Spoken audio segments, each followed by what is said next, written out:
सगळ्यात पहिले मी काकांबाबतीत बोलतोय. काकांचं ऑपरेशन आज सकाळी झालेलं आहे. काकांचं वय दिसतात वयस्कर, आपल्याला माहिती आहे, त्यांना स्वतःही माहित नाही वय किती आहे, पण आज सकाळी ऑपरेशन झालं. काका कसं वाटतं मला? बरं वाटतं. चालू शकतात तुम्ही? उठून चालू दाखवा.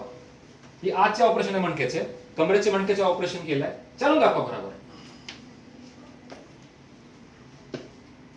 तिकडे चालू दाखवा. कुठले आपण? नांदखेडी घाट. चला दौंडचे. हो. चला बसा. कसं वाटलं? बरं वाटतं. बरं वाटतंय? बसा. हे आजचे ऑपरेशन झालेले पेशंट आहेत, जे आता आज सकाळी ऑपरेशन केलेलं आहे. आज 3 तास 2 तास 3 तासापूर्वी केलंय. लगेच चालत होते, ऑपरेशन करून लगेच चालवलं, पण आम्ही दाखवू शकलो नाही कारण मी दुसऱ्या ऑपरेशन मध्ये झालो होतो. आता हे 3 पेशंट दाखवणं गरजेचं आहे. कालच झालेले आहेत.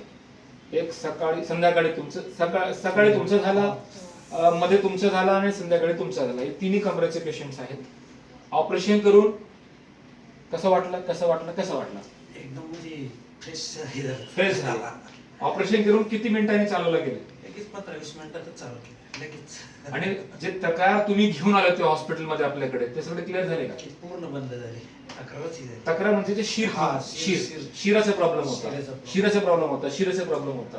हे पूर्ण बंद झाले. आता मी वेळ वाचवण्याकरता सर्व पेशंट सांगणारे एकत्र चालवा राऊंड मध्ये. नंतर काय होणार, इंटरव्ह्यू खूप मोठा होईल उगीच. हे पेशंट संदर्भात हे 2 पेशंट झाले 3 दिवसापूर्वी, एका दिवशी झाले. ह्यांचं ऑपरेशन बाबतीत काही महत्वाचा विषय नाही, कारण हे सांगायचं ते पहिल्यांदा सांगायचं राहिलं. त्यांच्या कमरेमध्ये आणि ह्यांच्या कमरेमध्ये क्लिप आहे, प्लेट बसवलेली आहे, स्क्रू टाकलेले आहेत, रॉड्स टाकलेले आहेत 4 मोठे आणि नट्स बोल्ट्स टाईट केलेले आहेत.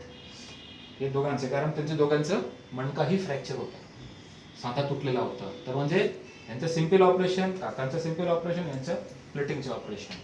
तर हे समजणं अतिशय गरजेचं आहे की आपण गरज असेल तर त्याच वेळी हे करतो, पण त्या पेशंटला पण गॅरंटी असते आणि ह्या पेशंटला पण गॅरंटी असते की तुम्ही अपंगत होणार नाही आणि लगेच तुम्हाला चालायला मिळणार. आणि पूर्वीचे त्रास जे तुम्ही घेऊन आले हॉस्पिटलमध्ये ते तुम्ही विसरू जाणार. गॅरंटी दिली होती का नाही की तुम्ही अपंगत होणार नाही, जीवाला धोका होणार नाही, हे सांगितलं होतं आधीच. आता विषय शिवाळे साहेब, त्यांच्या बाबतीत मला जास्त बोलायचं नाही, कारण ह्यांचं पण सिंपल आपल्यासारखंच शिर दुखण्याचा त्रास राहिला का? राहिला. तेच सांगायचं मला की प्रत्येक पेशंट बरोबर होतो. ऑपरेशन केला, शिर मोकळी गेली, पेशंट बरं, सर्व करू शकणार. जड उचलायचे, शेती करायचे, वाकायचे, वळायचे, काय प्रवास करायचे, असा एक पण पथ्य नाही सांगणार जे तुम्ही कायमचं पाळायचं.